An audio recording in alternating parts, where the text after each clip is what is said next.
and exhale peace. We now call upon the angels of the four directions to come now and be present.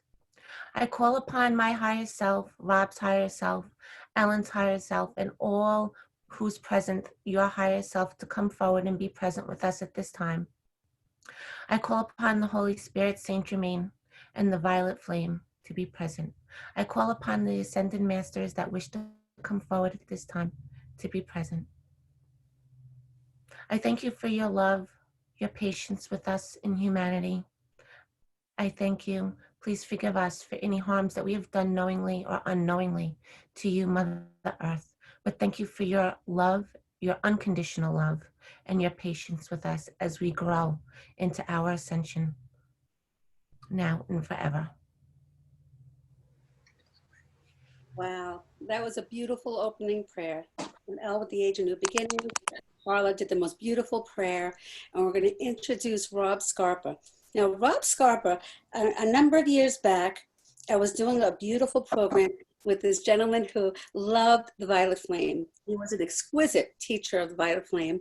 And at my place at the Beach Club Estate, for over 2 years, we did a program there every Tuesday. And today just happens to be Tuesday, which is very exciting. And then this gentleman walks in, and he was just a big ball of energy, like, And I remember when he first came in, he wasn't sure about a lot of things, but he was determined. He was determined to see what's, how can I say it, to get into the alignment of what was real for him, what was right for him.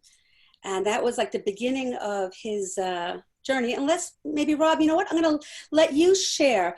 But to know Rob now, from where he was when I first met him to where he is now, he is the most exquisite, purest, lovely channel of the light that I am so honored to know from then to now, and all the different lifetimes that we co-connected. Because it's funny, ever since I knew him, I felt like I knew him forever and ever. My brother, my friend in spirituality, I adore you, Rob. Well, thank you very much, Ellen. Thank you, thank you. Thank you, Carla, for inviting me on today. It's really an honor, a privilege, really. I look forward to it. I'm thinking about it for quite a few days, like, this is going to be fun. This is really going to be fun. And yeah, like Ellen said, I met Ellen and Reverend Norbert Larcher, who was on, I think, a week or two ago, right? Norbert. And it started for me with just from a blank slate. Someone, a friend of mine's wife, who happens to be a medium, suggested I go to this Tuesday night meeting out at Ellen's. And I met her and Norbert, and about 2 years, almost every week for 2 years. And primarily we learned about the violet flame, Saint Germain, and transmutation. And at this point, a few years later, hindsight, that was probably the best place I could have started, because coming in knowing nothing, but knowing that you have all of this stuff that's always going around and spinning around in your head, and how do you get rid of it? How do you stop feeling certain feelings and emotions that you had for things that you've done in your life? And the training of transmutation, of how to transmute all of those things that are less than you, that don't make you feel good. That process helped me to clear away everything that didn't serve me. And I didn't even realize it at the time. I had no idea. I just knew that every time I did the meditation that Norbert had led, and I would do it at home, you know, every day before work, and I felt better, and different realizations would come in each time I did it. Sometimes much more powerful than other times, but I felt lighter each day. And this went on, you know, for a couple of years, when we were pretty steady going out to meet with Ellen and Norbert every week. And then I started to go into different places and branch out and to see different classes and different things, and mediumship, and all, you know, and all the different modalities that are within spirituality right now. And a lot of people said to me, I would meet and talk with them, and they would say, "Boy, you've done a lot of work. Boy, you've done a lot of work." And I had no idea what they meant. And they would, I guess they didn't see all that baggage, because I had transmuted it with the help of Saint Germain and the violet flame. So, and the more classes I took, the more people recognized that, And I was picking up on everything. It seemed almost natural. This made sense to me. That made sense to me. And not getting locked into any one modality was very important with this. Excuse me. And so it was big that that foundation was there. It was able to clear out my file cabinet. So I no longer had to take all that history with me year after year. Again, all the things that didn't serve. And it made for a fantastic launch into where I am now, receiving messages, mediumship, but that's not where I never intended to be a medium per se. It was always just about getting those higher truths, getting the questions answered, why are we here? Who, the same question everybody always asks, what are we here? What's my purpose? Probably the first question I asked you ask every medium, what's my purpose? And now I know what it is. Now I get it. And it's just been a wild journey. You have any questions, Elle, before because I'll talk for 2 hours. I just love from almost the very beginning, no matter where you go, and everybody goes, "Hey, Rob, how you doing?" And you go, "Living the dream. I'm just living the dream." And that when you started going into places, you go, "How you doing?" And they'd say, "All right, back to you, baby." Yeah. So raise the vibration with your energy. And it's when I don't say it, and to this day, now this has been going on for quite a few years, I've been saying it. And when I don't say it, they, what's the matter, Rob? Aren't you living the dream? And where I've been working for the last couple of weeks, we weren't sent home. And the people that I work with always hear me say it, always hear me say living the dream, but they would refrain from saying it. They'd ask me how I was, and I would always say, how are you today? And they would, I'm okay, I'm all right. And I'm like, that's it? Then I didn't see them for a couple of weeks because a lot of them were, we were quarantined, what have you. And now when I came back, 3 of them this week all said to me, I'm living the dream. I'm like, this is working. It's contagious. And I am living the dream as an affirmation. Learning about affirmations as a tool, a technology to help to create the world that you want around you, to improve health, to help to transmute. I learned a lot of that, the affirmations from Ellen and Norbert. He was, we used to do our affirmations every week. I have a list of them, and I've added a lot to it, of all the different things you can recite every day. Can you say a couple? Can you say a couple? Oh boy, it was. Oh, I am healed. I am magnificent. I am healed. I am whole. I am whole. My favorite one is I always say that. What about I am you thing? I am you thing. Yes. We know that we can get well. It's all a matter of believing it, telling your cells that this is it. I want original equipment DNA. I don't want any knockoffs. Give me original equipment. Go backwards, lengthen the telomeres. I don't have an expiration date. You know what I'm saying? And I'm going for the full 800,000 years, whatever the body was built for. I'm going to really do my best to max it out. I know that we're going to have to stop and do a rejuvenation here and there because that's what they say, every 100 years or so, we got to go find a fountain of youth or something. But I'm all right now. I'm good right now. I'm feeling good. Can you tell them how you met Hilarion? Oh, boy. Yeah, Hilarion is an angel and an energy that's out there. And at the time when I was first in these classes with Ellen and Norbert, noticed a few things. I noticed that most of us were all the same age within a year or two. We were all just around 50 years old, plus or minus. And what happened there? Just lost my screen. Hi, baby. How are you left? Okay, that's Rob. So realizing that we're all around the same age, so we're all born around the same time, and I thought that was interesting, and what was the significance of that? And that was a question. You end up with a lot of questions. The next one was inquiry with regard to healing. Ellen's husband was not doing well, and every week we would pray for him. And he was in the hospital for an extended period of time, and each week after our classes, she would go to St. Francis at 10, 11 at night and, spend the time with the husband. And finally one night, we prayed every week. And it didn't seem to be getting any better. It wasn't looking good. Let's put it that way, to be honest. And I said, well, maybe you should stop on the way to the hospital and get a joke book for your husband. And she looked at me and I said, yeah, like knock knock jokes, whatever you can do. I said, since laughter is the best medicine, then Anthony needs to laugh. So let's get some, get him laughing. And then I said, well, if there's an angel for protection and there's an angel for grounding and there's an angel for writing and there's an angel for everything, then who's the angel of funny? And everyone at the table looked at me and nobody knew who the angel of funny was. And I said, it's got to be like, something simple, but nobody knew. And the next morning I woke up and I've learned to trust YouTube when things pop up, even though you're not searching, they're recommended for you. And there was a message from the angel Hilarion. And I had never heard of Hilarion. And I was like, wow. And so then I listened to the message and I found out that he was a great healer. And when things are funny, they're hilarious. And so I got my answer the next day and I couldn't wait to call Ellen and everyone in the class and explain Hilarion and what I found out. And then I did more and more research on Hilarion. And the more I talked about him, obviously he was listening. And when I started auto writing, he was one of the first people that would come to me and give me messages and talk about healing, natural healing remedies, herbs, shaman, things like that. So very interesting direction to be taken in. And it's all through inquiry. And that's the switch that turns everything on, is asking the questions. And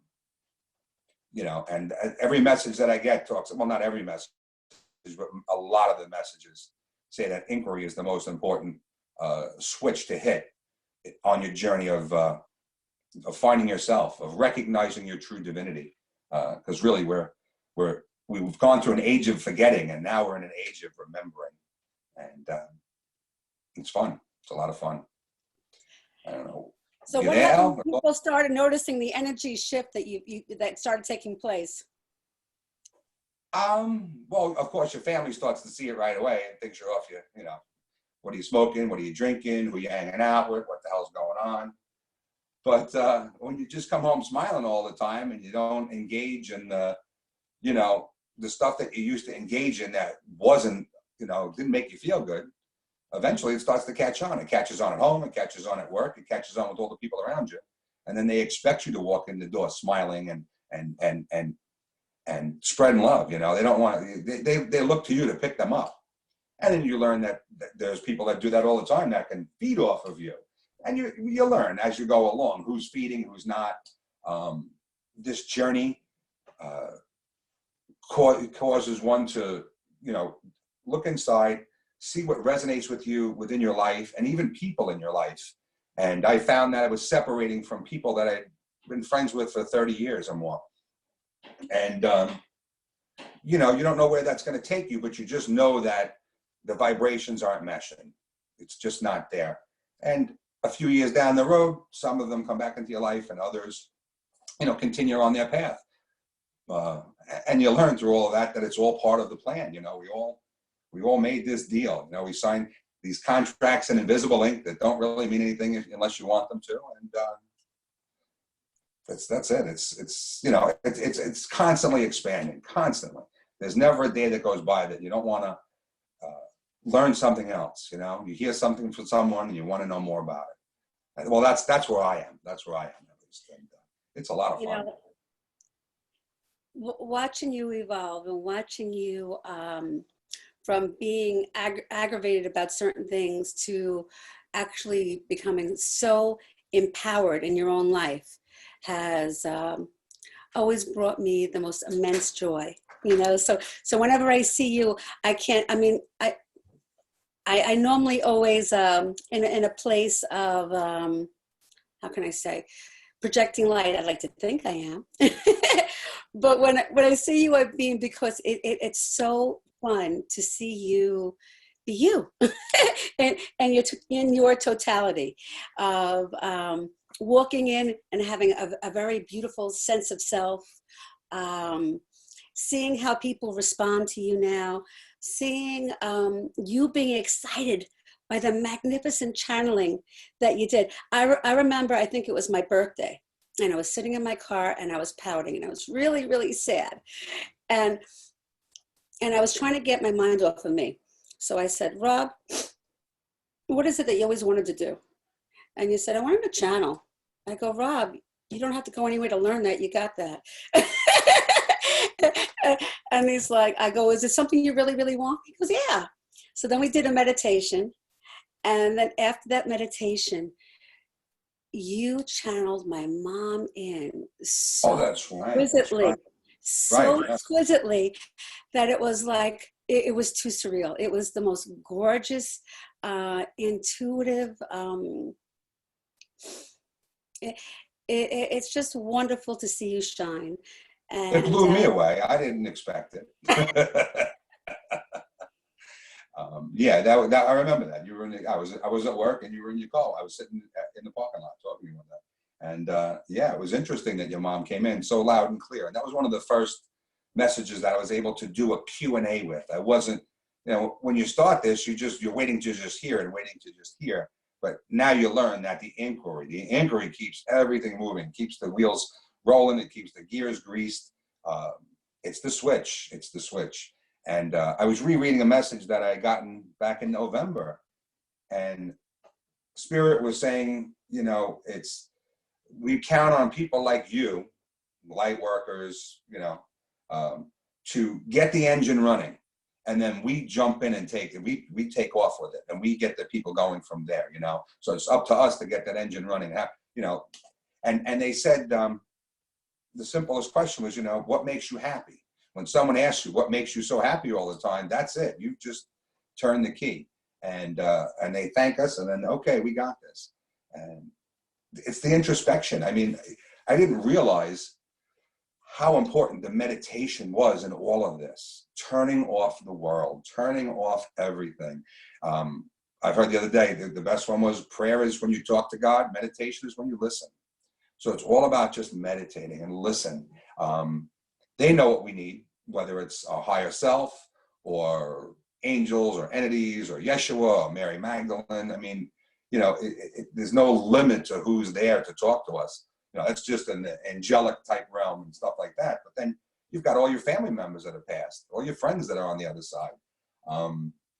They're all there. There's no limit to who you can contact or who you can ask to speak with. It's up to them if they want to communicate with you. But for the most part, the angelics, I've yet to have one say, no, I don't want to talk to you. People that have recently transitioned, it's tough to get a beat on them because you understand that you learn or you recognize that they sometimes have to get in a position where they're willing to and to chat. But in the last few years, as people pass, and I've gone to wakes and funerals, it's gotten stronger and stronger. The messages at the wake, they're talking to you like, whoa, whoa, whoa, and you're like, wait a second, and so now I've learned to take those messages and privately sit down with that person who's passed and get a message, and then I give that to the people, the family members who need it most, the brothers, the sisters, the parents, and it seems to make a big, big difference with them, and that's what we're here for. We're here to help, help everyone through this and figure it out. Yeah, it's interesting, that aspect of it. It can be a little not frightening, but a little surprising when you hear some of the stuff that they say. It's pretty wild. Even a friend of mine who had passed away about a year ago, his significant other partner, they weren't legally married yet, but they did have 2 children, and he came to me and said, look for the papers, because her uncle was telling me that, he didn't have life insurance, this and that. And he was clear as a day telling me to tell her to look for papers, look for the stuff.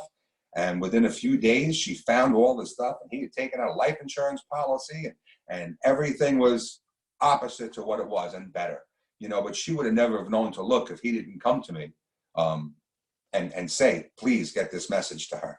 So in that, it's wonderful, and that's what we all want to do as mediums, channels, the go-between.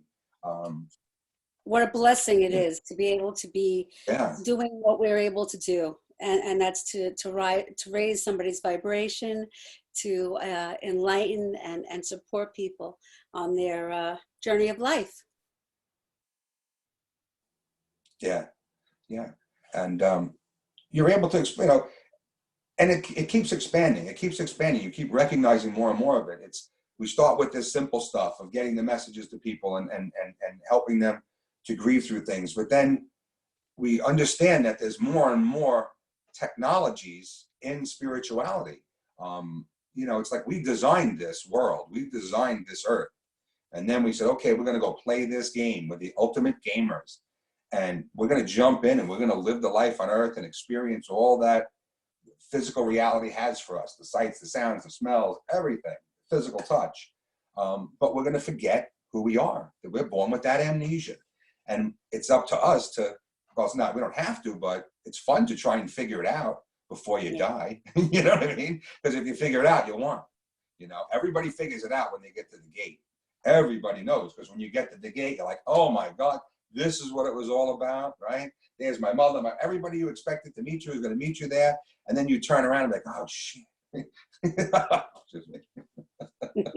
So it's about recognizing it before you have to cross, And I believe it's creating that heaven on earth. Oh, yeah. Well, that's what we're working towards. Sure. The more people who recognize their divinity without having to cross over to do it, the faster we can create this heaven on earth and we can manifest all that we want. That abundance that we're promised. It's all in the affirmations. It's all in the thoughts. With every exhale we create. So everything we say, it's so important that we only speak about what we want and never what we don't want. And we're all human. We all say, things that, oh, I shouldn't have said that, or I'm sick, or I don't feel good. Or, those are all affirmations. When you put the I am in front of that, you're going to get more of it. So it's about not saying that. It's always about saying what you want and not what you got. And that helps to create it, provided you believe it. You have to believe in this stuff. Just because you say it doesn't make it so unless you know. You know what I mean? So it has to come from the heart. I think us doing that week after week after week, that it became an essence of beingness, because we always talked about our thoughts, our words, and our actions create our reality. So it's being mindful of what we project out there. So when we were working with the violet flame, energizing what we want, releasing and cleansing what we don't want, and then projecting, what do we do want? We want to connect to God. We want to connect to joy. We want to create abundance. We want to be that essence of inspiration to others, and have some good stuff. You don't have to focus on being an inspiration to others. You just have to be an inspiration to yourself. Right. And it's naturally, you know what I'm saying? If you are working to make others happy, then we all know what happens. It goes nowhere. You end up being the one who's unhappy in the end. So it's about finding that happiness within, always looking at the best in every situation, putting out the best case scenario, not even putting energy into the worst case scenario. And everything grows from there. And as I started to understand how that worked, I kept hearing reference to the golden ratio, to the Fibonacci sequence. And the more I spoke about it and understood the chambers of a nautilus shell and how they grow in that sequence, one day I received a message, and it was affirming all the conversations that I was having within the classes I was in with regard to that golden ratio. And they call it the duality sequence. That's what it was referred to as, the duality sequence. We live on a planet of duality.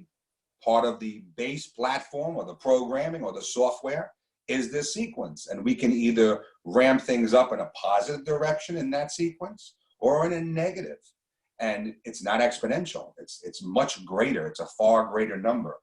And it applies to everything in our world. It applies to when we went to war. It applies when we have compassion for people. When they pull the miners out of the 33 miners out of the well, the whole world resonated with that, and it expanded. It actually shifted the Schumann resonance. They were able to detect it on satellites, the energy of the collective consciousness of humanity. And it happens all the time. And we only want it to happen in the positive. We never want it to be in the negative. And we're all experiencing that now with the fear of the virus, right? The fear of virus is greater than the virus itself. And you see what it did. It almost paralyzed the entire world.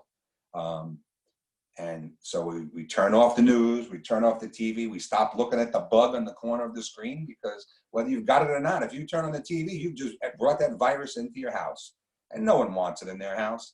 Turn off the TV, turn off the news, turn on what makes you smile, whether it's old shows, it's read the book, whatever, paint, draw, go outside and use sidewalk chalk, or, mess up your whole driveway with it. Or really look within. This keeping everyone inside is more of a metaphor for people just sitting at home and looking within, and all the answers are there. That inquiry is the switch. It's designing that, whatever it is for your quality of life. This is that time to design that. Oh yeah, yeah. We're kind of coming to a juncture now, where what do you want? You want to go up and away and into that golden age that has been promised to us, or do you want to continue to toil in this system that we have of debt and fear and constant negativity and constant warring? Everyone's an enemy and always pitting one against the other, and that's not where humanity should be going. I mean, you have the option, you can do it, but for me, to go toward the golden ages sounds like the best option there is. Who wants to stay with the other stuff? Let's end this war. All these, wars, whatever, what I'm saying, in this small sense.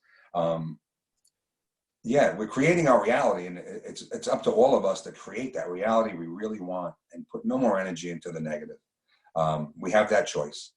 And in this system of duality that we've created, way back when we can't remember it, the platform is the duality sequence, and then there's technologies within that.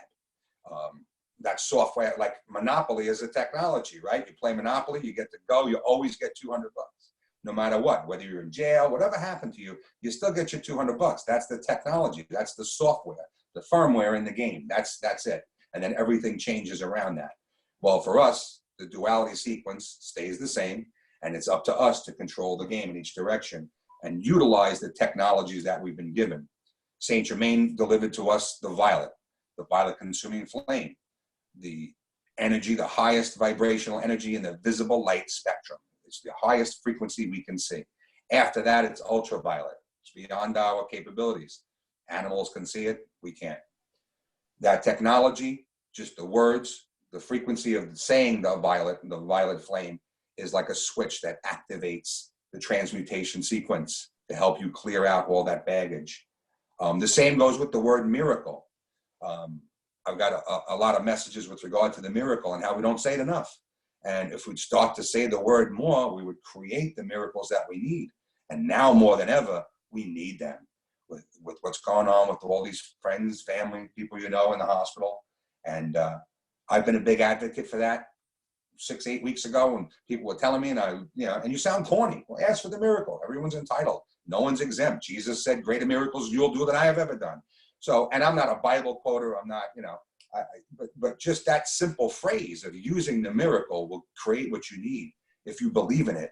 And I've watched it firsthand, and not just now, for a few years now, since I realized that the technology exists and the power of that technology and the availability of it.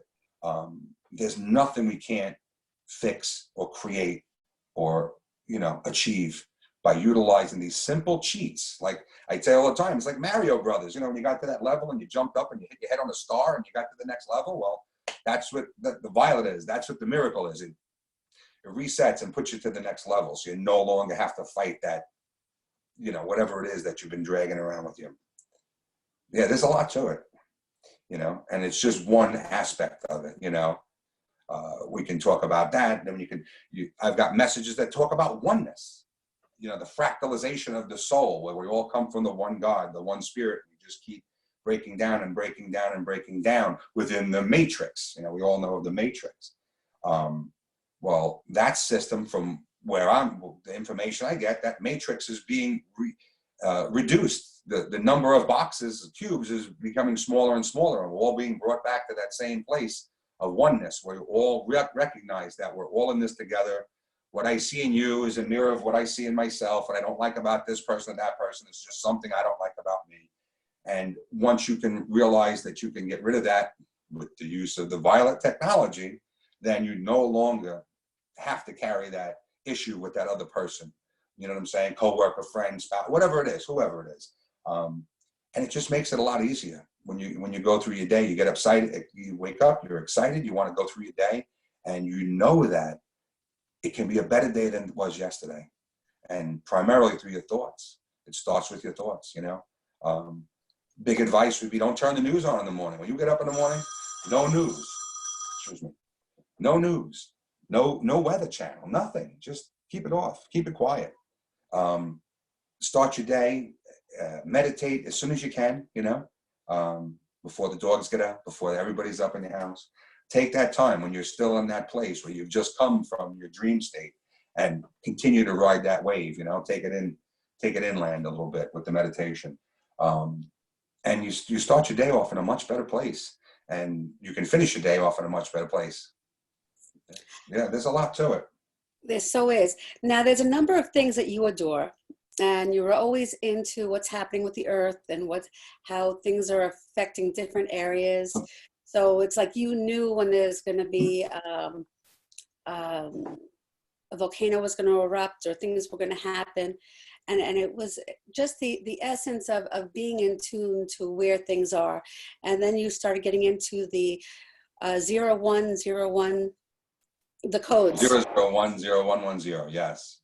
As a new base platform. It's like our, going back to first with regard to earthquakes and things that are part of Earth and Gaia. You know, when I started this journey, I didn't understand Gaia. I didn't know, okay, that must just be what the Indians referred to. You know, it never made any sense to me. It's just the earth. It's just dirt. It's just a tree. You cut it down, another one grows. Not realizing all of the consciousness that's involved, right? Our trees hold all of the consciousness for centuries. They're there. They know. They witness everything, and they never say a word. And they're the silent watchmen. But I didn't know that in the beginning, you know, of this journey. I didn't realize that. But now I realize how connected we are with the earth, with Gaia. She responds to us in kind to how we treat her. And it's come to a point now where the collective consciousness of humanity, for the most part, is respecting the earth more, is respecting Gaia. You know, less pollution. I mean, when we were kids, you know, it was a big thing to stop dumping garbage in the ocean. They used to take the barges out of New York City, out of Staten Island, and just dump it in the middle of the ocean. And it was all washing up on the beaches in the summer when we were kids, and all the needles were there, right? I remember all that. So, but we stopped doing that. And when we stopped doing that, things started to get cleaner. People were no longer getting sick from the filthy, dirty water. And look at how far we've come in 30 or 40 years. Now we've shut the world off pretty much, and we've got the cleanest water we've ever had in our lifetime, you know, in the shores and the rivers. And in Venice, right, they can see the fish in the bottom of the canals. In California and on the Pacific coast, you can see the blue water at night. It's glowing, that effervescent color. That's not the right word, but, and everything is blue. It's amazing. At night, you can see the phosphorescent color. So just a couple of months of not polluting, not doing, the earth bounces right back. And she's there in cooperation with us. It's just up to us to work with her. You know, she's not going to punish us. It's a collective consciousness, just like you and me, or you and everyone else on this meeting. It's collective. It's all how we all feel together, and the earth responds in kind to that. With regard to the hurricanes, earthquakes, tornadoes, I never understood that there was actually consciousness and energy in a tornado or a hurricane. When they name a hurricane, you're giving it life. You're giving it a name. Now it actually has something you can specifically refer to. And then it's up to you as a group to fear it or pray for it or ask it to do something different. And it will, if you get enough people in that Fibonacci sequence, it will go where you want it to go. It will stay away from you. And I've witnessed that firsthand with groups, with spiritual groups where, you know, the news says it's going this way and they're positive of it. And all of a sudden that thing just goes out to sea. And since we live on the East Coast, you know, we see it every year, right? The countdown to hurricane season is upon us, you know, and they sow fear in that. They've been doing it for 2 months. I said to my wife last night, they're counting down to the hurricane season to scare people. And they show them all the pictures of all the previous hurricanes. And that's just adding to the collective dysfunction, you know? And that's why it's best to turn it off, or just at least have the sound off. You got to look at the weather. I know we want to know if it's going to rain or not and snow, but to stay out of that spiral of control and fear, because what you fear you bring near, right, Al? You taught me that. That's right. That's And right. what you resist persists, right? All these simple terms, but when they really ring true with you, when you understand it, and you say, yeah, that's right. I've been fighting this all along and it just won't go away. Well, stop it. Just let it go. Right. And so it is, right? How amazing it was that it snowed and hailed and then the sun came out. I know, right? It was as if God is giving us signs that life is full of miracles and to find those miracles. So it's not to be in fear of anything. And if we're not in fear of a virus, and even to shift the energy of that virus and say, okay, thank you for making us aware of we need to stop and slow down. But now we're ready to give you love and allow you to dissipate, that your purpose is over, go away, surround it in love and see it dissipate. Absolutely. But from a higher standpoint, that virus, as negative and terrible as it is, and what it's, what it's caused for us, Sure. has stopped humanity in its tracks and given us all that opportunity to take a deep breath and figure out, like, reevaluate our entire lives and what's important and what's not. And that no longer functions for me. And why was I still doing it? Now you got this, legitimately got to stop everything, and then you can reevaluate from there and say, you know what, when I go back to work, I'm no longer going to go that way. I'm going to do this. I'm going to do that. Whatever it is. How many people have changed their diet? Yeah. Right? How many people exercising? How have you changed your diet big time? I actually, that was a few years ago. Sure. The Messages of Hilarion. Yes, I was told to, through a channel, Hilarion came through to a group of us, and he recommended the book, The Medical Medium by Anthony William, and I'd never heard of it. And I started listening to the book, and Anthony Williams' book made more sense than anything I'd ever heard regarding a diet. When he explained from a medium standpoint, from a source standpoint, what each organ in your body does, what each cell does, what water does, what lemon does, what celery juice does. And once you understand all of these different components and how your body reacts to them in a positive or a negative way, it made it easy to change my diet, and many people, and feel better. And when you feel better about yourself, everything else goes along with it. And it was a simple, really, of eliminating certain things in your diet and adding others. And I don't use it as a diet. It's just a different way of eating. And for me, my wife and my friends who've done it, medication was the first thing that went away. Within months, I was on blood pressure medicine for 30 years. Within 3 months, I no longer was taking blood pressure medicine. And from there, it got better. The cholesterol, all the numbers went in the right direction, in the sequence. As a matter of fact, if I lay it out, it's probably, I never thought to do that, but in the sequence, it was pretty quick. It was pretty quick. Within 9 months, I was off of everything. And that was 2 years ago, a little more than 2 years.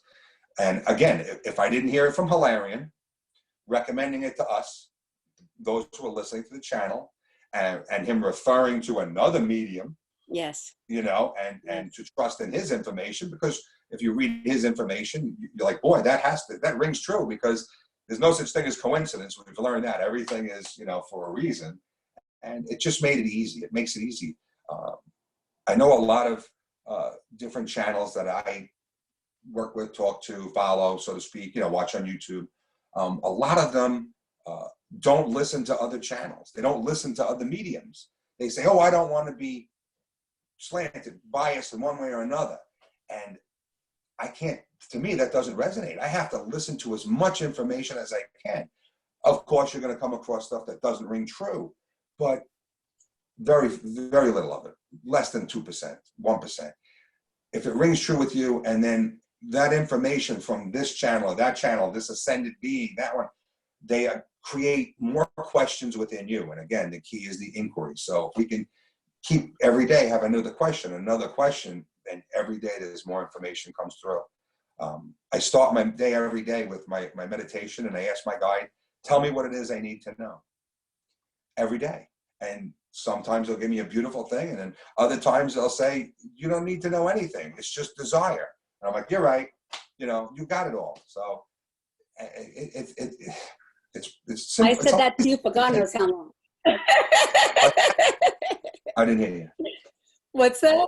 I didn't hear what you said. No, that you got it all from the very beginning. Yeah, You were yeah. searching and searching and searching. I go, Rob, you got it all. Yeah, well, yeah, and then you realize everything's inside. You know, once you get to the point where you realize there's no more books, there's no more rabbit holes to go in. You don't have to watch any videos. Everything is inside. Just ask the questions. So now I just every day, you know, when I make the time, you know, I give it that time. I sit and I write, and if I ask the questions, boy, the answers come flowing in. If I just leave it open to whatever my higher guides want to give me, you never know what they're going to tell you. But a lot of it is oneness. A lot of it is that we're dearly loved, that we're protected, that we're not from here. We're from somewhere else. They're all above us. I was not a sci-fi person in any way. When I was a little kid and Star Trek was on, I'd go in the other room. My brother would watch. I couldn't. That to me made no sense at all. That was just the craziest stuff. I didn't watch Star Wars until about 3 years ago. I'm not kidding. But now I realize, wow, how important all those things were in our enlightenment in the last 50, 60 years, letting us know that we're coming to this point, this transition point, this precession of the equinox, where all of this stuff is coming true. 2020 is the year of perfect sight, right? Perfect vision. Everything is to be revealed. Yes. And we're seeing it every day, you know? And the other day someone said, hindsight's 2020. I'm like, oh, that's right. Perfect. You know, everything is coming together this year for us. It's true. I mean, it is a little naive to think that we began here and how can I say it? Because there's so much more than what's obvious. There's so much more than that 3D, and understanding how, you know, those chills, those validations, us moving into the higher dimensions, and what a beautiful journey that is. Like, in other words, when you channel, right now you do your regular channel, that's you going into your higher dimensions. You becoming in that alignment. Yeah, there's no limit to what door you can knock on and who you can ask, you know, who you can speak with. And it can be, I'm sure, you know, to the scientific mind, I mean, you probably can ask the questions of nuclear physics, of the Tesla, you know, all that stuff is available to you. Of course, you've got to have the right line of questioning, I guess. But for me, I'm still evolving into it. Each message sometimes can be very elaborate, or sometimes it can be very simple, just a paragraph. Sometimes it's 5 pages. Sometimes it needs a cliff note. You know, people say to me, I don't understand it. Is there cliff notes? And I'm like, all right, let's talk. But, you know, you have to take from it what resonates with you, like every other message. Take what rings true and leave the rest. Recently, a lot of you, I don't know, had seen I posted a message I had asked my higher self last week about masks. Should we wear masks? Is this really, you know, as important as they say it is? And I had heard some other information from another channel, and I said, you know what? I trust this source, but again, I'm still on the fence with the mask. So if you don't mind, I'll read a quick one. Please do. That's what I was hearing. Okay. It was about that time. So Osiris, he's my spirit guide, one of my spirit guides. He's my engineer. He plugs me into whoever I want to talk to, my higher self, which I refer to as selfie, or anybody, Hilarion, you know, Metatron, Cryon, anybody who, you know, it depends on where your thought stream is at the moment. Or sometimes Osiris will just give me a message, you know, straight up. You know, he'll tell me what I need to know. So I said, Osiris, are you there? He said, always. I said, tell me about the masks. He said, it would be well advised to wear your mask as often as possible. The contaminants and particulates are out and about, airborne. Protect yourself and your loved ones. The children are not immune to the disease that is around you. Be wise, take heed, use caution, and know that great are the energies all around at this time. Much is occurring, much is to transpire, so wear your mask and do your thing. So it couldn't have got any clearer than that, right? Put the mask on. And I was on the fence with it, you know, wore it less than I wore it, you know. So I said, okay. And that little message that I put out catalyzed more people than I'd ever catalyzed with any other message I'd put out. Yeah. And I was very surprised. People took a personal offense to that. They took an offense and they said, no way Spirit would ever tell you to wear a mask and protect yourself. It's fear. And I'm like, really? And I wanted to respond. Of course, I wanted to engage them and talk to them, not respond in a negative, but to try and, help them, see the light. And I realized that that's not the case. Now, And, I want to ask you something. Yes. You have always been aware of, like in the sky, you would see what? Oh, Spraying, yes, the chemtrails. there you go, baby doll. That's right. Uh-huh. So you were always in the awareness that they are putting things in the air to affect how we feel. Absolutely. So yes, it is coming out more and more with the virus, but our water is being affected, our air is being affected. We have a government, unfortunately, that it's all about the control. So spirituality is a way of getting control back. In other words, with our consciousness, we can shift the water, sending love and light, that it raises that every molecule and everything that's in this water is going to nourish my body and give my body and my cells everything it needs. Sure. To feel more alive than ever. So it's speaking to your water. It's doing what you can do to stay in the most balanced, healthy place. Well, yes, absolutely. Do you resonate Water with is that? conscious. Water has consciousness, right? We learned that from Dr. Emoto, a Japanese doctor who, talked to the water in a good way and said, I love you, water, and told the water I hated it. He hated it. And then they would freeze it. And then they would put it under a microscope and look at the water molecules. And the ones that he loved were the most beautiful snowflake, three-dimensional, and the stuff that he would talk negatively to and write, I hate you on the bottle and leave it overnight was brown and distorted. And it's just water. It's the same water. It's just one that you talk nice to and one you talk like shit to. And it responds in kind. So those are the things that I started to recognize early on, when you start on this journey and you start to find all different things. And that one really rang true with me. And I understand, now that Dr. Emoto's work is duplicated, and anybody can duplicate his work. It wasn't exclusive to him, and you can see it for yourself. Like plants, the people who talk to the one plant, I love you, and the other plant they ignore every day. Well, the one grows phenomenally, the other one, it just barely stays alive. So once you recognize the consciousness and everything, the oneness all comes into being in this, then it just makes it easier to accept your divinity. Yeah. And that's what it's all about, accepting our divinity as truth. You know what I always love, that when you talked about a soul essence and the pixelization of colors and lights, like in other words, we like a soul would come in and there'd be like a soul that would be like when someone says that they were Jesus and this one says I was Jesus, and then the essence of realizing it's just fragments of that original soul. Yes. And you did it with TV pixels and how you explained it, and it was so wonderful. Right. It's fractalized, right? That's where the oneness comes in. If we're all a fractal of that energy, then we all are Jesus. We all are Moses. We all are everybody, Muhammad. We're all a piece of that energy. And that's where that, we kept fractalizing. And like I said earlier, we're going back. We're reconstituting. We're going back to the one where that we're all connected to. That incarnation, that recarnation. Well, it's interesting, and I've realized this especially if I was to read a book about, I'm big on history, so I'll read history books, and the American Revolution, the founding of this country, to me is fantastic. It's our story. It's the story of guided by Providence. The star that floated across the ocean with Columbus and showed him where to go.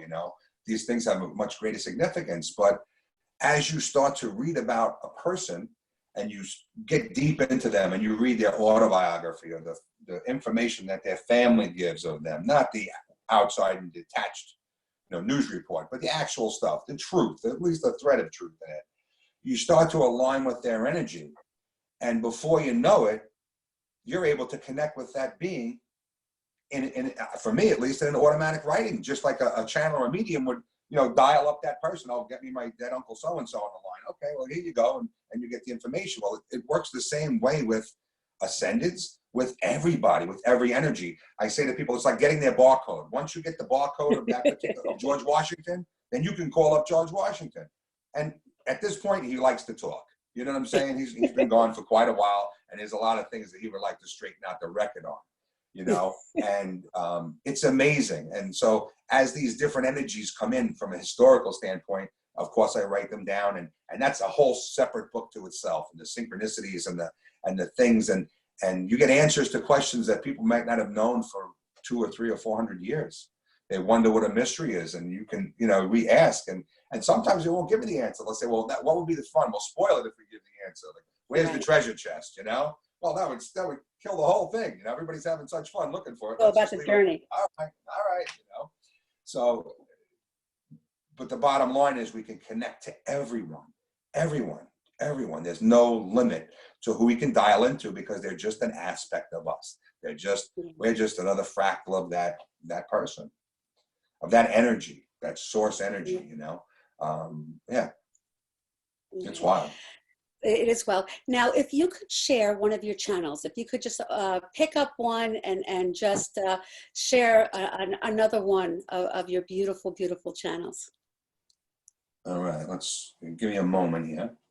Okay. I'll find something that resonates, because there's a few of them here. And if anybody has questions, please feel free to ask questions. Please.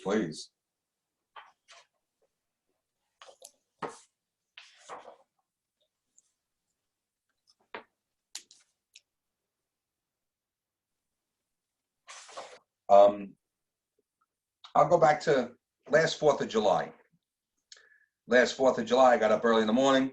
I went to the gas station to, get ice and things, prepare for a 4th of July party. And because I'm big on history, I had been reading up on the American Revolution, and how much our Long Island and New York, Brooklyn, the whole bit, contributed to us becoming a nation. And I live in Huntington, and I'm right by Hale Site. Now, Hale Site is a part of Huntington named after Nathan Hale. Nathan Hale was our very first casualty of war.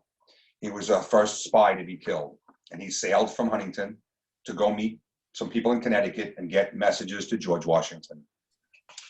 And there's very little about Nathan Hale that's available.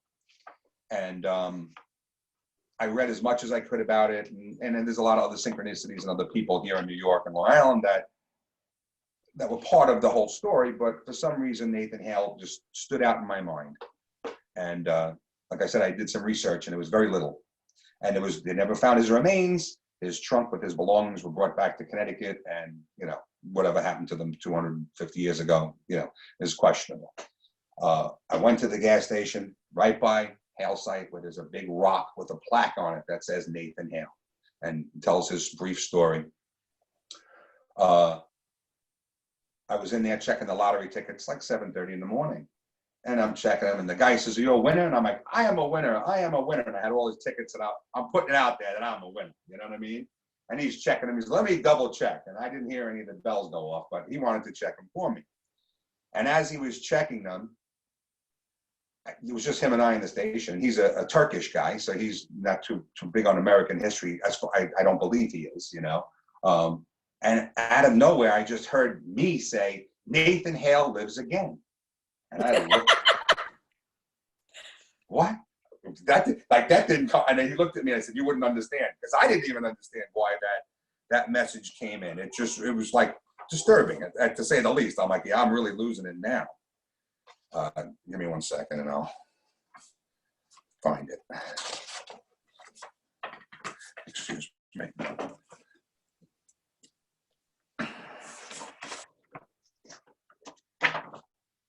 Sorry, I wasn't prepared for this story, but it's here. I just have to find the right date. But that's something that you do regularly. Something every day, or very frequently, you write down what comes to you. You write down different things, and there's a book coming soon. Oh, there's quite a few books that are going to come from all of this. the hardest part is, well, not hardest part, the biggest part is trying to separate them into which goes into which, because there's so much overlap because of oneness, of spirituality, of the technologies, of the miracles, of the violet. You know, and every day a different energy comes to me, almost. You know. Oh, here we go. That's why. Sorry, I was on the wrong page. I apologize.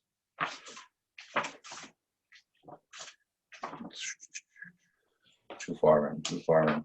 Here we go. Okay. So again, like I said, I was thinking about Nathan Hale leading up to the 4th of July. So the day after the 4th of July, I had to go to work. So I had to get up early and and I'm still wondering why I said what I said. And the story of Nathan Hale goes that he set sail from Long Island. He was captured and hung that day, and his remains were never found. They never knew what happened to Nathan Hale. The British disposed of his body. And I said, boy, that's odd, you know. And this message just came in out of nowhere, and it said, when I set sail, you were there. I left for the mission with no conditions. You learn of my history as if you don't recall. The day had come, I made the call. Off I went to my demise. With one last breath, I closed my eyes. It was not quick, like some surmise. They broke my bones to my surprise. The sacrifice made to help the cause, to stop the king and his painful laws. To do again would surely be the thing I would like to see. It was the end for me that day, and now I'm back to say it's okay. We won the war for which I pledged allegiance to a country new. The work's not done. I say to thee, a brother of mine you surely be. Independence won, sacrifices made. A new world was cast from that declaration. One that endures to this day. Continue the work that we pledged to do. You know I'm with you. Take some time to look within. That's where you'll find my happy grin. When you'll do, you'll know it's true. I pledged allegiance to the red, white, and blue. Thank you, Rob. You are my friend. I look forward to the day we meet again. Sail on, Nathan Hale. Now, that floored me, blew me away. Never did I see myself as a person here to know him, but in understanding oneness and fractalization, I could have been anybody at that time who knew him. But it's just that I was thinking about him and connecting to him, and it got a bead on his energy. I got his barcode, and I was able to connect with him. And it's not limited to him. It's you know, it's whoever you want to think about. You focus on them, and they're going to come knocking on your door. You know the rule, right? Yes. They're not allowed to speak to you unless you speak to them first. So ask, inquire, and they're all beating down the door to talk to you. Now, I believe your son wanted you to talk about your grandma, I guess his grandma, Okay. and something about you being the sunshine. Oh, well, my mom has had dementia for 14 years. It was much worse, and now she's kind of come back and a lot more coherence. She sings her answers. When you ask her a question, she didn't used to speak at all. Now, when she responds to you, she sings very quietly. And she sings the answer to the question to the cadence of, you are my sunshine, my only sunshine. And I never understood what the significance was until I asked one of my sisters. And they told me that was my father used to sing that song to my mother all the time. And then it made all the sense in the world. I can communicate with my mom when I see her. She recognizes my energy, I believe, more than anything else. Where some of my brothers and sisters who see her a lot more than I do, there seems to be that disconnect. But I don't think it's for my mother. I think it's my brothers and sisters just not grasping the new way to communicate. Mm-hmm. There is a new way to communicate. It's silent communication. You know, sit and hold the person's hand, and the energy transfer is there, just like plugging in a cable on a computer, you know? It's as if she's also in two different realms. Oh, yeah. She's not here, but she's not there. That's what, right. That's one of the things that started me on the journey. I accidentally went into not accidentally, one of my sisters took me to go see a medium, and we were late to get there. And I sat in the corner as far away as I could from the medium, and hiding behind the guy in front of me. And when she was done with her introduction and she started to talk, and she said, "You in the blue shirt." And I was hiding, like, no, you behind it. And then all of a sudden, all this information came, and I was like, wow, how does this lady know any of this, And then my mother, and she saw my father and recognized my mom and said, "Is she here or there?" And I knew what she was talking about. And that was one of the things that was the impetus to me continuing to search out and meet you and Norbert and everyone else that's been on this journey. I can't forget to mention Lynn. I know she's watching today. She's fabulous too. Board, and Wendy Gale and Wendy Cook and Sarah Curley, and it goes on and on. Joe Darrow, so many of these people. David Young. You have an amazing connection with David Young as well. Yes. Yeah, him and I, like old friends. When you introduced me to David, it was like one of those people that you knew forever. You felt like, you spent lifetimes next to this person. So, it's just more validation of how we're all connected. We keep going around. We make these deals. I'm going to see you at some point in the next life, and you're going to see me in the next life, and hopefully it works out. And if it doesn't, it doesn't mean anything. You can't fail at this game. No. You can't fail, because like Norbert always says, we're a soul with a body, not a body with a soul. Mm-hmm. So this is just the meat suit. It's, and when it's no longer connected to two, it's a pile of organic meat on the ground and a ghost over here. I mean, that's what it is. They're just two separate things that just meld together for this set amount of time. And now, I also think that once upon a time in the very beginning, we did a healing together at my spa. And I think that's when you started realizing a little bit more about lifetimes, other lifetimes. Oh, yeah. Does that resonate with you? Yes. This the Akashic record. I know it exists. I respect it. I understand it. And you, as well as many of my other teachers, encouraged me to go into the Akash. And I have a whole journal just for it, but there's very little in it because I don't know. I don't think it's fear, but when I go into the Akash, I don't want to be aligned with any specific belief system for me. I want to be able to always stay neutral and take all the energies from other places. I'm not diminishing in any way, but everybody has a tool that works for them. I have gone into it. I've done, and the questions that I've asked, the answers come back and they'll blow you away. And they're specific to you. It's very easy to do. But it's always best with any of these techniques or modalities that we use, it's always best to have the file cabinet emptied and clear and nothing in the way to distort the messages, because we're only trying to pull the highest and best from every experience. We don't want to wallow in what happened to me in this lifetime and was I burned at the stake. No, I believe, which I've always said, that each lifetime we keep coming until we get it right.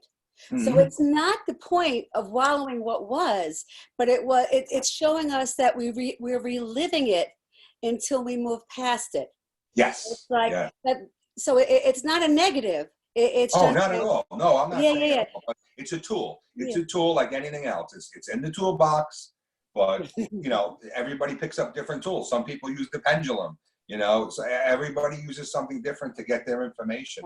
They stare in the water bowl. I mean, there's all different things. Well, that's why it was created the Age of New Beginnings, which was showing all the different types of modalities. That when you think you've seen everything, somebody will show you something totally like, get out of here. Really?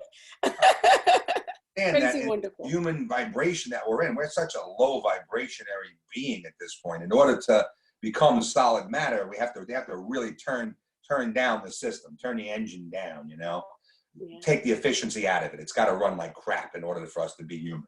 The higher the efficiency, the more angelic you are, the more you can float and go through walls, but we choose to be here. We choose to have the experience of the physical world. Right. And again, there's no failing at it. There's no judgment on the other side. You don't get there and you don't have a chalkboard, a checklist and say, oh, geez, you did this wrong. No, none of that exists. That's all man-made rules, man-made thoughts that put in place to try and control everybody. Yeah. Everybody wants to be in control. That's what, well, not everybody, but a lot of people.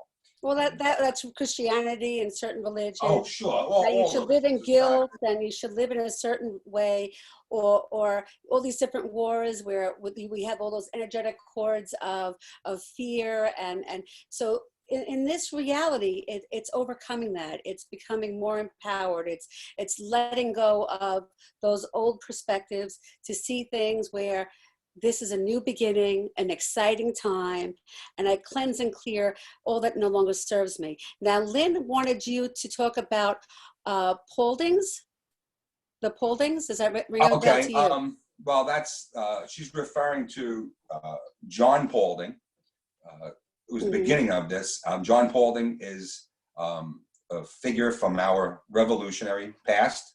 He was one of the people that helped to capture Major John Andre. John Andre was Benedict Arnold's cohort. Benedict Arnold is the famous, right, traitor to the cause. And John Paulding arrested John Andre with the plans to West Point in his boot up in Hyde Park, New York. I own, my wife and I, a house here in Huntington. It was an old farm. It was part of the Paulding family farm. John Paulding's son, Admiral Hiram, he lived here in Huntington. His son Hiram, they had a farm. They had a cider mill. It's no longer function, but it's still here. And it just happened that we bought this place. I didn't know any of the history of it. Had no idea of the history of it. But at the time, I was maintaining the museums in Oyster Bay, where Major Andre was holed up during the Revolution until he got arrested. So the coincidence, the similarities there. I met Lynn, and she introduced me to a young lady named Rosemary Angeles. And Rosemary's from Stony Brook. And we were talking one day, and she started to talk about John Andre. And I looked at her, and she says, yeah, this guy, he comes to me. I've got all these messages from him. And I'm like, what an obscure individual to get messages from. But then it just expanded from there. There's no such thing as coincidence. Obviously, we all had a lifetime of go-around, So Andre knew Nathan Hale, John Paulding, George Washington, the whole cast of characters. And I'm maintaining the buildings that they resided in 300, 250, 60 years ago, And then the Pauldings have come to me. I've gotten messages from them that talk about the property, that talk about the house, that talk about the history here. And again, you can say that you were that person, or you can say that you're a piece of that person. So to me, I resonate as being a fractal of them. You know what I'm saying? A piece of that energy, just like, and that's probably where the Nathan Hale thing came in, because like he said, he knew me, and they all lived here in Huntington back in the 1700s. So it all makes sense. You know what I mean? It all makes sense. And again, when the book comes out, I'm able to do that American history with all of the spiritual flair, that's going to be a good one. Hopefully I'll be able to answer a lot of questions that people have not been able to answer so far, with the standard record keeping that we've got. But the whole spiritual journey that you've gone through has created happiness, more happiness in your life, more happiness in the family, more happiness in your health. You found, in a sense, a deeper sense of yourself and a deeper connection with the people around you. Oh yeah, it comes naturally. It just comes naturally. Once you start to clear the cookies, I've used that term a lot. When you start to transmute all those things that don't serve you, it's like clearing out the cookies in your computer. And the computer doesn't run good when there's all this junk in it. So you clean out all that stuff, and then the efficiency goes way up. And when you have a greater efficiency, you can take in a greater bandwidth, greater pieces of information. And as we enter this new time, right, we're entering the age of Aquarius. We're leaving the Piscean era, where Yeshua, Jesus, was the representative, the emissary to help us understand the Piscean era and let us know what's coming in the age of Aquarius. So that's where Saint Germain steps in, and Jesus is like handing the baton and say, okay, it's all you now, and Saint Germain recognized about 150 years ago, from what I've heard and understood and channeled, that humanity was still not going in the right direction. It was really tough, really thick. So he introduced that violet technology. And by bringing in that violet, it assured our success. So we did not destroy ourselves. The Nostradamus prophecies didn't come true. The Fatima prophecies didn't come true. Gacy didn't come true because the collective consciousness. Yes. I'm loving what you're saying. Has brought us to this point. And now, like I said, we're at this juncture. It's left or right now. You know, there's this separation of, am I going to go into the golden age, or am I going to continue and wallow in this control and sickness and disease and disinformation that's put out there? That's like in a nutshell, a big nutshell. Yes. Rob, I have 2 questions for you. They're coming from Facebook. One is by Joanne. She says, what do you think about the virus? Do you feel if we continue to raise our energy, the virus will weaken? I would like to hear what you have to say about this, since there are so many different views. Yes, raising our vibration creates a greater immunity. When you no longer resonate with the frequency of a lower energy, it cannot penetrate you. It's like the old radio. You know, the higher you go up on the dial, the higher the bandwidth. So you can't pick up the stations on the bottom. There's no way you can pick them up because you're up here. You're at the top of the scale. What we're coming to in this transition point is like, that's going to be all AM.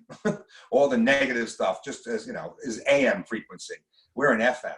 We won't even be able to tap into what's going on over there. You know what I mean? So yes, raising the vibration, staying positive is going to create the immunity within you. If, you know, what you fear, you bring near. And since we know that fear shuts off the immune system, you go into fight or flight response. And when you're in fight or flight, your body doesn't care what diseases are out there. It's trying to save you now.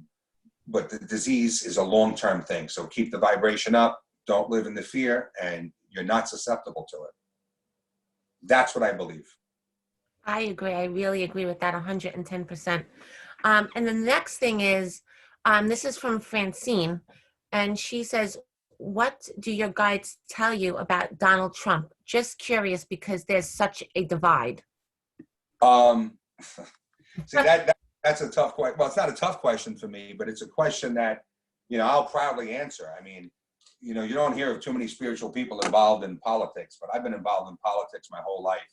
Well, not my whole life, my whole career, let's say. And I actually worked on the Trump campaign, and I worked in Trump Tower. And when it was all over and the inauguration day came, I turned to my wife and I said, we're done. No more news, no more. And we turned it all off. And that was a little more than 3 years ago. And I believe that whether it's him or someone else, we were coming to this juncture. I believe, in my opinion, that he's very well suited to get us through this. It's my opinion. It's only my opinion. He's a catalyst. He's a 3. Numerologically, he's a 3. And a catalyst stays the same and causes everyone else to react and change. And that's what's happening. I pray the best. No matter who the leader is, we want the best for our country, for our world. So, you know, I can't say what either way. You know, I can't tell you what to believe. But to me, he's a catalyst. We needed someone like this to break the eggs, drain the swamp, do all the things, bring everything up to light so we can see what's going on. I talked to David Young. We talk about it, and we can't talk about it. He's on this side, and I'm on, you know, he's on the left, and I'm on the right with it. I'm like, Dave, we got to just agree to disagree and not talk politics anymore. And that's always the best thing in spirituality, is stay out of politics. That's where I have to leave that. Just pray for everyone involved in this. Everyone. It's oneness. We're all in this together. We're all in this together. We sink or, you know, or swim together. Vince wanted to know what Spirit has told you about him. I guess I have not delved into it. I really, to be honest with you, I've discussed it with other channels. I've listened to their information. My own personal experience, you know, I was there. I was committed to it. So that's enough for me. That's enough. And I leave it at that. I don't want to put any energy into anything. I want to, you know, there's 3 points to this Trinity. There's light, there's dark, and there's neutrality, right? We ask to bring in more light, we bring in dark with it. They have to come in together. It's always a balance. So the third option is neutrality. So now I ask for neutrality in everything. I ask for neutrality, and we want the water to settle. We want the waves to settle. We want to see what's at the bottom, salvage what we can, rebuild, and move on, because that's where we're at. We're at this tipping point. The whole world is at a tipping point. And it's up to each one of us to pull ourselves through. Everybody's planting gardens because they know they can't rely on the supermarket. You know? So start relying on your own insight. So spirituality has shifted your life, and you suggest that others also start putting more energy onto that journey to become more in tune to their own divinity, to becoming more in control of their life, and to, how can I say it? To see how you can steer it, because nobody's a victim to anything. And when you get more into spirituality, you start to own that fact. Absolutely. Everybody, they've been searching for that Holy Grail for 2,000 years, right? 4,000, 5,000 years. You're never going to find it because it's inside of every one of us. The Holy Grail is right here. All the answers are inside. There's no magic pill. There's no magic box. Recognize your divinity. Recognize who you are. Own it. God means gift of divinity, right? And each one of us is a God. We're all divine beings of light, love, compassion, and grace. So the more we exercise that, the faster we get to the goal of that heaven on earth, that golden age. Really, it's all up to us. It's all up to us how fast we get there.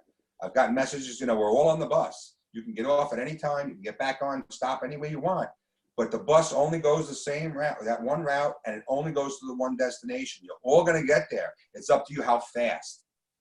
Stay on the bus. Look within. Don't get lost in all the rabbit holes, the books. They're all interesting things. They all make sense. The emerald tablets, the gold tablets, whatever it is. All that stuff is true at some level because they're metaphorical stories as to our history and our evolution. But again, they're just one person's take or one group's take or one religion's take. Stay neutral. Stay in that other point, that higher point. Light, dark, and neutral. Stay neutral. And boy, this stuff really, you get your answers really fast. You have been such an incredible joy. I am, I've been on this journey for more decades than I want to say, but in this short period, in the new vibrational energy, quicker and quicker, you're able to evolve. So it doesn't matter if you've been on this journey for decades, even if you just started, it's all you got to do is start, and boom, you are there. That's the new vibration. That's the new earth. So it's just connecting to your own divinity, to start enjoying life, and connect to things that give you passion and create the abundance from that perspective. So, okay, Vince was trying to say something, and what was that, Vince? Both realms simultaneously, her connection to you. Wait, what is that? I'm let's see. Oh, what does Spirit say we can do as people to improve the outcome at these times? Well, that's that collective consciousness of compassion. Show compassion for everyone and everything. Every morning I get up, I look out the window, and I never used to do this. I say, good morning, Gaia. Thank you. I look out, if the moon is out, I say, hello, moon. It's all part of it. We're all connected. And the Ho'oponopono. Ellen taught me about the Ho'oponopono, right? That prayer, that poem, that energy of forgiveness for the earth. And when you ask for forgiveness from the earth, she respects that and gives us more of what we need. So that's a very important prayer. Can we do that real quick? Would you mind? The Ho'oponopono? Okay. Oh, thank you. I love you. Please forgive me. And I always forget. Thank you. Please forgive me. I'm sorry. Help me out, Bobby. Thank you. Sorry, I love you. Sorry. Please forgive me. Again, we got it all out of sequence, but that's the gist. I'm a little dyslexic. It doesn't matter which one you say first. I'm sorry, forgive me, I thank you, I love you. And in the cadence of 3, you repeat it, everything in the round of 3, right? 3 activates. That's So, right. I'm sorry, forgive me, thank you, I love you. And showing that respect for Gaia, blessing your food, that thanking the animal, that's, you know, what the ancients always did, what you see, you know, blessing the water, right? Thanking the water because it's consciousness. And when you thank it, it aligns with you and it helps you to heal and to move the electricity around your body, because we're bioelectric engines, right? We're a meat suit. We're run by energy through cells and electricity and impulses. The nerves are all electrical energies. And to clear it out, we're no longer running with Windows 98, you know, that old software. We're running, you know, Windows 2020 now. And each one of these 8/8 dates or 11/11 or all these things that collectively people get together and say thank you and prayer and bring in energy and bring in light. Those are really just like software upgrades on your phone. We're constantly getting upgrades. But sometimes you don't normally get an upgrade. You get a whole new platform, a whole new base platform, a software, a firmware platform. And that's what's happening now. 12/21/12 was that big transition date. We made it. We got through the shift. We didn't blow ourselves up.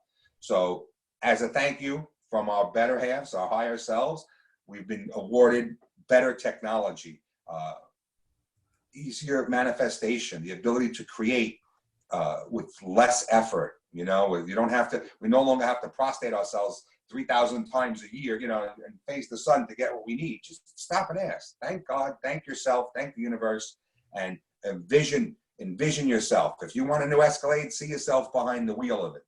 If you look at it sitting in the parking lot, it's always going to be in the parking lot. But if you see yourself in it, driving it, it's yours. You put the wheels in motion for creation. And it works. Energetic focus, right?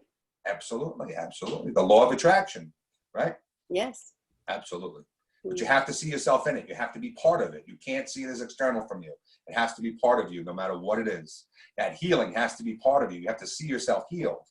You can't just want the healing. You have to understand that you see yourself healed. You picture yourself on that vacation or whatever it is. And so it is. That's the beginning. That's what creates it. And inquiry is what starts the process. So ask the questions every day.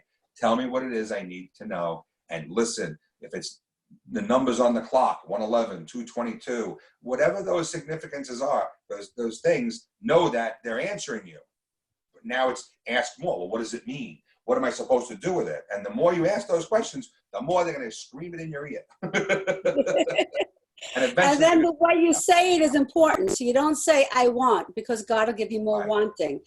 Right. It's thank you, I have already. Like, in other words, when I write my things at night, you know, I thank God in the universe before it happens, and the universe gives it to you. So it's in that gratitude, in that love, in that, and so it is. You know, so you have been amazingly breathtaking. The only thing we didn't speak of is about frequency and sound frequency and things like that. So I don't know. Boy. That. Well, that's a technology. Sound, where everything is a vibration. Everything is a vibration. Oh boy, that's a whole nother topic. But all words, what we say, is a vibration. It is a whole other topic. We could do a minute. Yeah. It goes out into the universe. It's heard by everyone. Your pineal gland, you know, some people put a red dot on their head. It signifies the pineal gland. To me, I think it should be a little Wi-Fi antenna, a little blue antenna, because that's what connects us to the universe and to everything. You know, so you send out a frequency, you think about someone, and a half hour later they call you and you say, oh, I was just thinking of you. It's because you sent out that frequency. It went out, that invisible energy went out, and they happened to catch it. And they said, oh, I'm thinking of him too, or her too. And they call you. And everything is, light is frequency, sound is frequency, everything is frequency and vibration.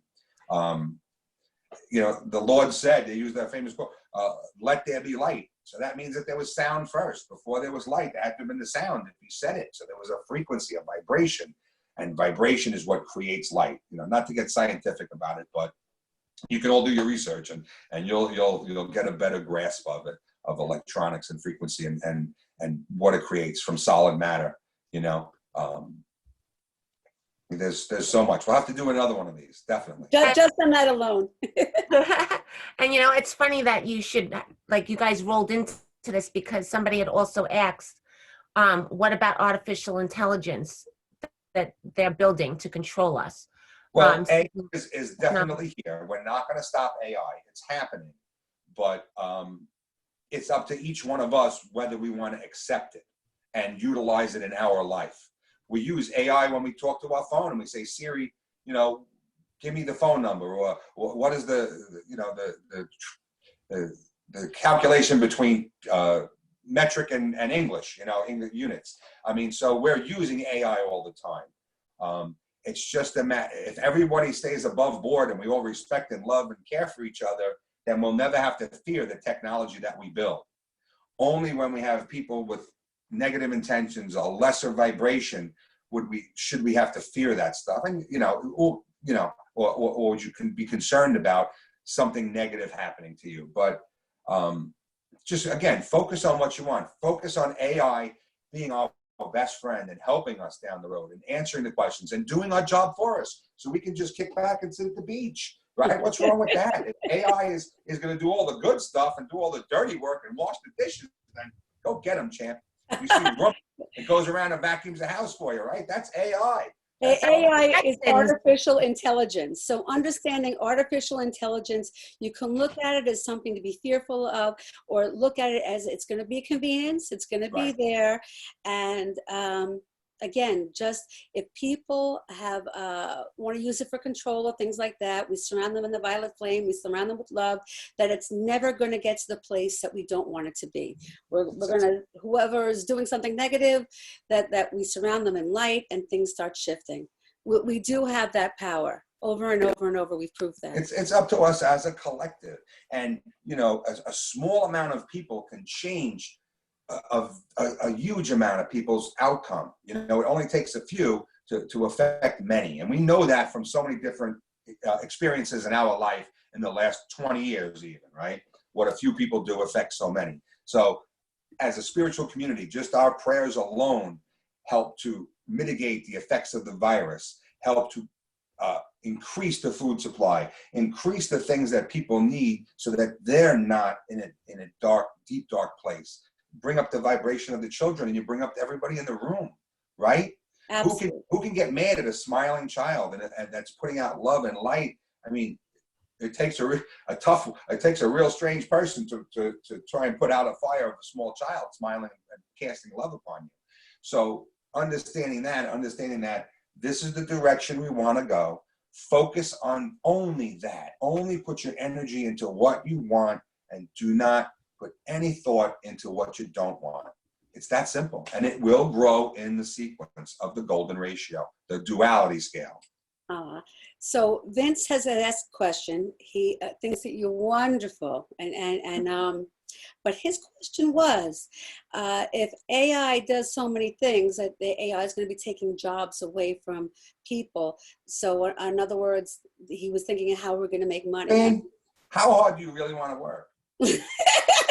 Come on. I mean, be honest. If you could stay home and get paid and do whatever you want and only work when you want to, wouldn't that be a great thing? Isn't that like heaven on earth right there? You don't have to worry about money because the AI is always making sure there's money in your account. You set the level and say, never let it go below 10 million. Okay.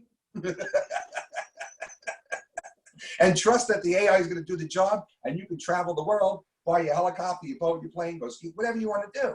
So it's all, look at the big picture. Look at it from a bigger standpoint, where you don't have to work if you don't want to. I love to work. I'm a carpenter. I work with my hands. I build things. I love to build things. I can't wait for the day that I don't have to go work for somebody else, that I can get up when I want, go outside, go to the Home Depot, buy some wood, build something, grow, whatever it is, plant something, and not worry about it, and know that all my bills are paid. So focus on that. Focus on that, and we're going to get to that reality faster than you think. Gotcha. So let's see. So are you saying he will get paid for your work? I think that, we control everything, even the AI. So it's just realizing that maybe you're not tapping into what your capabilities are, that you can make money with AI magnifying or Look at manufacturing. all these commercials for Amazon internet business all the time. You put up a YouTube and there's some kid that says, yeah, I made $1 million last month and Amazon did all the work and I'm sitting over here in the Caribbean and drinking, whatever it is. That's AI. That's the computer, the artificial intelligence fulfilling the orders, sending putting the tracking number, a machine puts the sticker on it and off your package goes and you get PayPal for it. That's all AI. It's not just, don't keep thinking of it as some robot, from Star Wars that's going to come and injure you. No, AI is everything. It's your car. It's your backup on your, when you back up and your car says stop, you're going to run into something, a telephone pole. That's artificial intelligence telling you, hey, you didn't look in the mirror.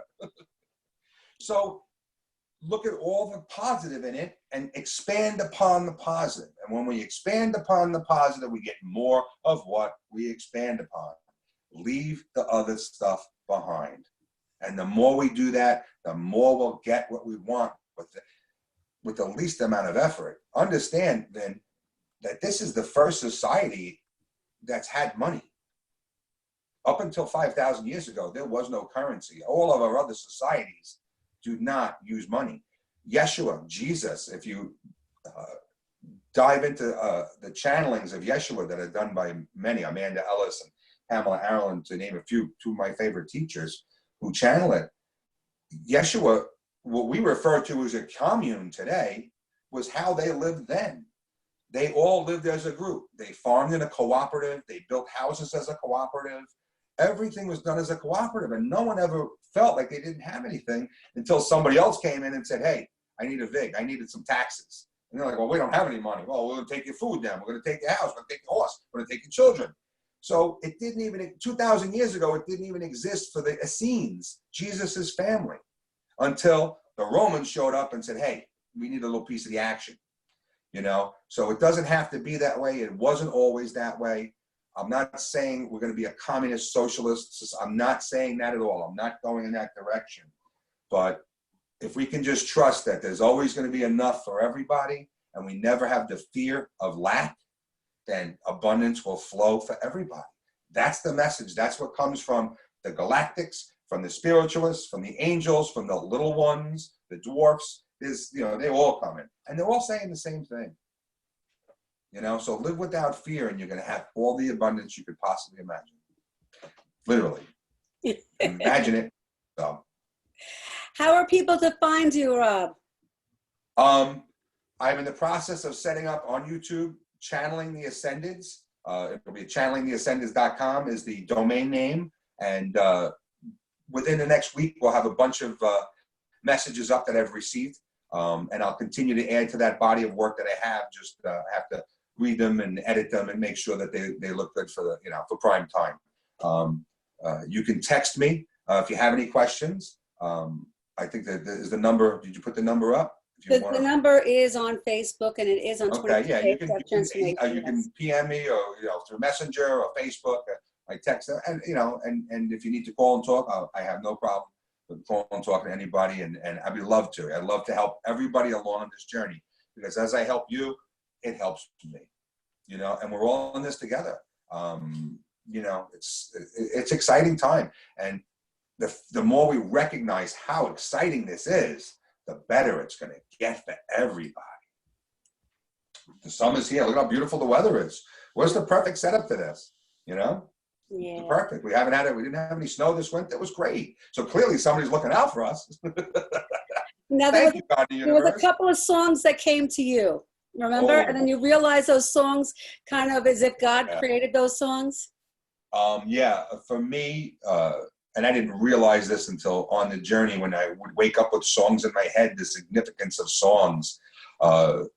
And then the more they would go in my head all the time. Well, one of the first times I called Ellen was because a song was in my head all the time, and it was Dion and the Belmonts. I wonder why. I wonder why. Wonder is the key. And I kept singing the song. I wonder. and I couldn't get the song out for weeks. And then finally another song came in, but I must have said wonder 100,000 times. And when you wonder, your inquiry, you're asking the question, and it opens the floodgates to information. A few months ago, I woke up to Barry Manilow's song, the song that he performed called I Write the Songs. And I woke up to it at 2 in the morning. I made a note of it on the night table. And I got up a few hours later, and it was in my head. And I, got ready in the morning and went to work and called Reverend Laborde and Reverend Lynn. And I said, Lynn, why is this song in my head? Why is Barry Manilow in my head? And when she pulled up the lyrics and sent them back to me and then read them to me, and I've been alive forever. I wrote the very first song. And I, and the whole song is I, and you realize it's not Barry talking about it. It's Source, the I am. He gave us rock and roll to make us dance. I wish I had the lyrics in front of me, but everybody look it up. And when you listen to the song, it's going to bring you to tears when you realize what the words, the lyrics of the song are. Barry didn't write it, and the guy who wrote it credits God for it. He said, this song came to me from Source. And Barry was just the one who made it a hit. David Cassidy did it, it didn't go anywhere. A couple others tried it didn't go anywhere. Barry, he knocked it out of the park. One last one, the song. When I was talking earlier about how we were all around the same age, just around 50 years old. So that meant we were all born in the late 60s or very early 70s, the group that we were with, excluding Reverend Larcher.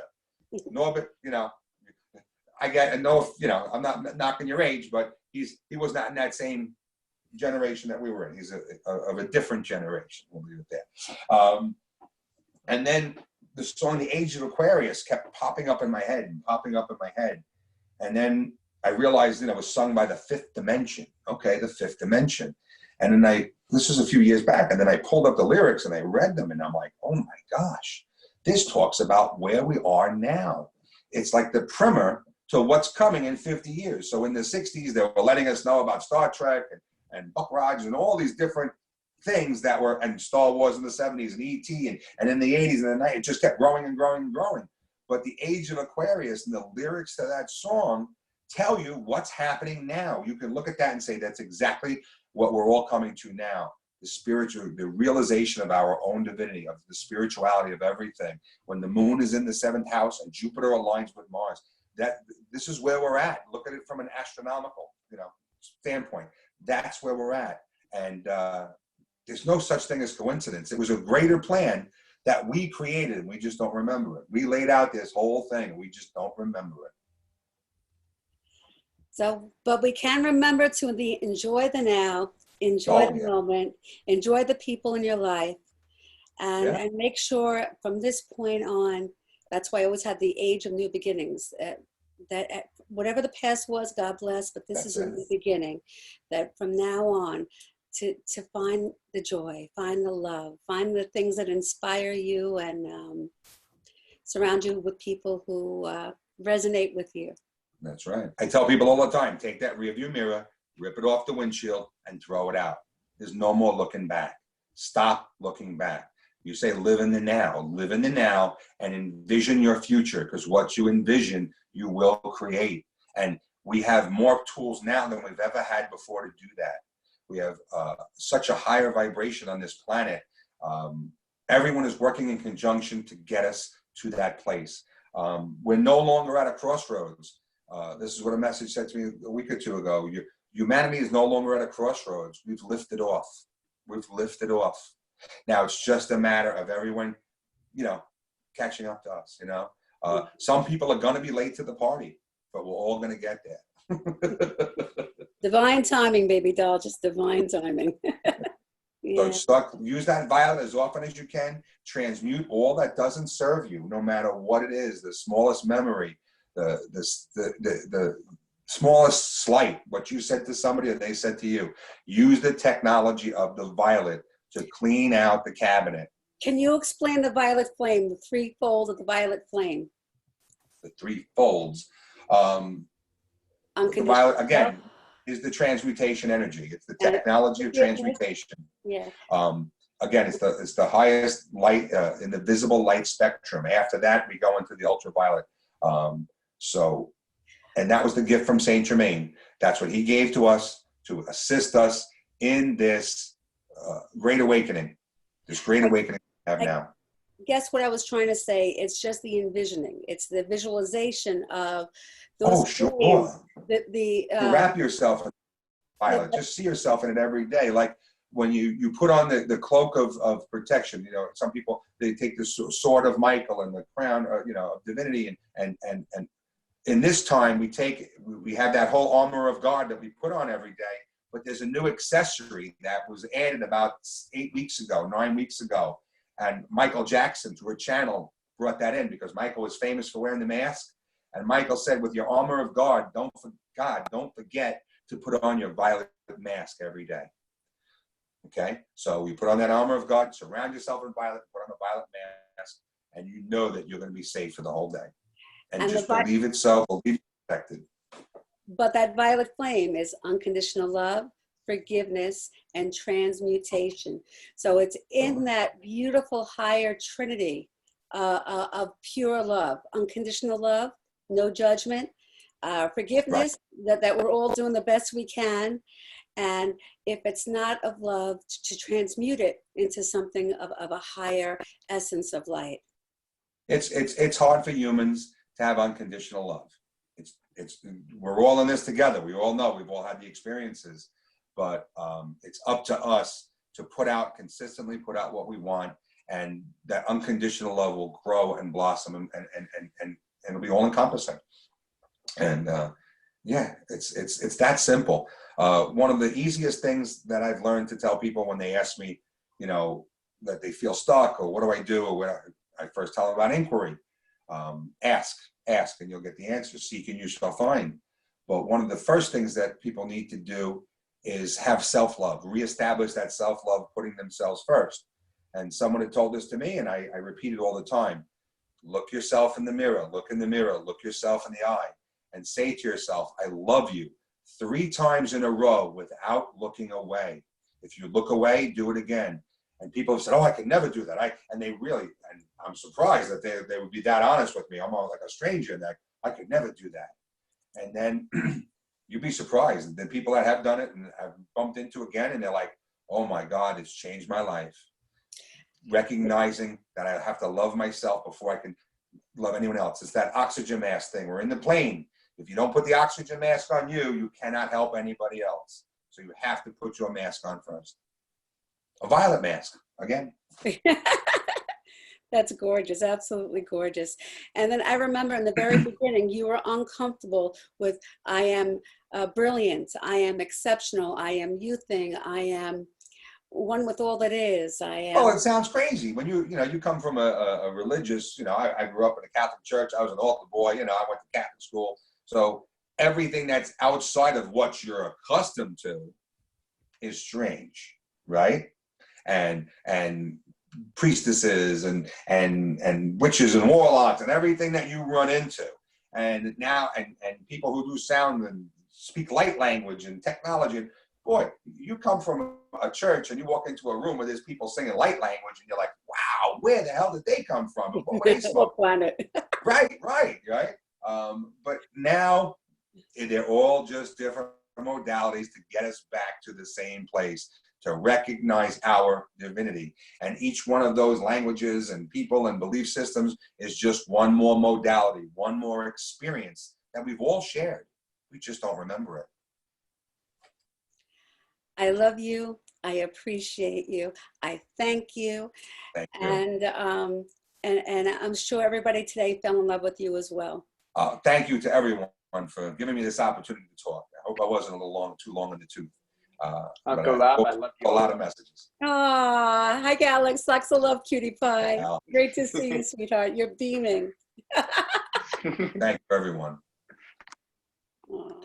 Been a great experience. I'm so glad everyone was able to hang out today with us. It was good. Look forward to doing it again. Well, absolutely.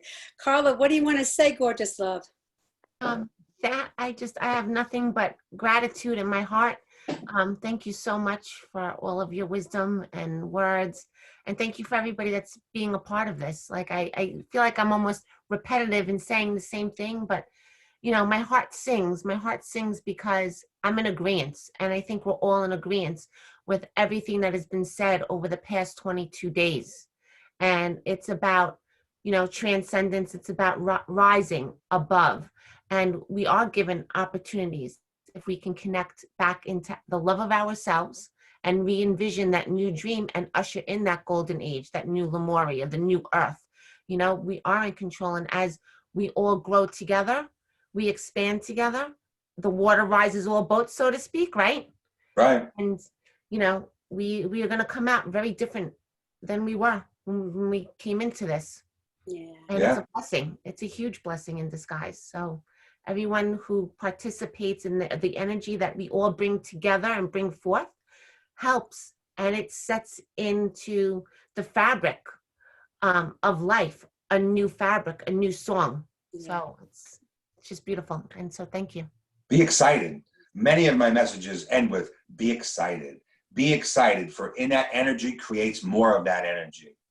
That's it. It's in the sequence, in the ratio. It just keeps growing. The celebration, all we're waiting for is the celebration. We've done the work. We've hit the mark. We are not going to destroy ourselves. We're not blowing up. The earth is not. It's just a matter of the separation. Who wants to go this way and who wants to go that way? That's where we're at. It's simple. I'm in infinite joy. I'm like in tears because I'm so proud of Rob, and I so love everybody. And that 22 is that alignment of the duality of above as below, that we're all in the same synergy of love. And in that, well, maybe we gotta do our closing prayer. Ellen, before we do the closing prayer, Yes, I just want to say one thing to all of our viewers. We still have tomorrow. yes. However, there will be a new link up for tomorrow because when I programmed the links, I put in the wrong date. So there'll be a new link up for tomorrow. learning curve for tomorrow. And I'm sure it's so meant to be. So it's all good. And again, thank you, Rob. You are an incredible delight. Thank you for everybody that's tuned in. And please experience our last day of tomorrow. Who knows what's yet to come? We might have sporadic days to come afterwards, but it's the last day of the 22 days. And we have the beyond in the, you know. We do have it and beyond. So, yes.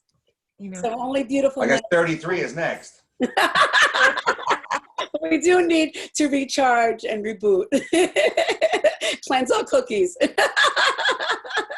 Thank you, everyone. I hope I answered your questions. If there's more you want to talk about, I would love to chat with anybody. You know, that's where we're at. I'm sure you'll be back, baby doll. Thank you, everyone. Thank you, Carla. Thanks, Al. Thanks, everyone. All my teachers out there, if you're watching and listening, thank you. Thank you. Without you, everyone, I wouldn't be sitting here talking today and getting these wonderful messages. And as I put them out, everyone's going to just be blown away by the topics, the information, and what resonates with so many. It's all of love and light. That's where we're at. Thank you. And so it is. And so it is. So it is. Okay. Thank you, God and the angels. Thank you, all the ascended masters. Thank you for all the beautiful vibrational energy that surrounds us, that keeps us safe, that empowers us to move forward in our lives, to keep that magic going and surrounding that love and light around the earth, to bring joy to hearts. And may they always envision having more than enough to eat, more than enough to keep them warm and keep them happy. Endless love and until tomorrow. Infinite gratitude. So it is. So it is. So it is. Amen. Thank you. Thank you. Thank you, everybody. I'm frozen, so just give me a second.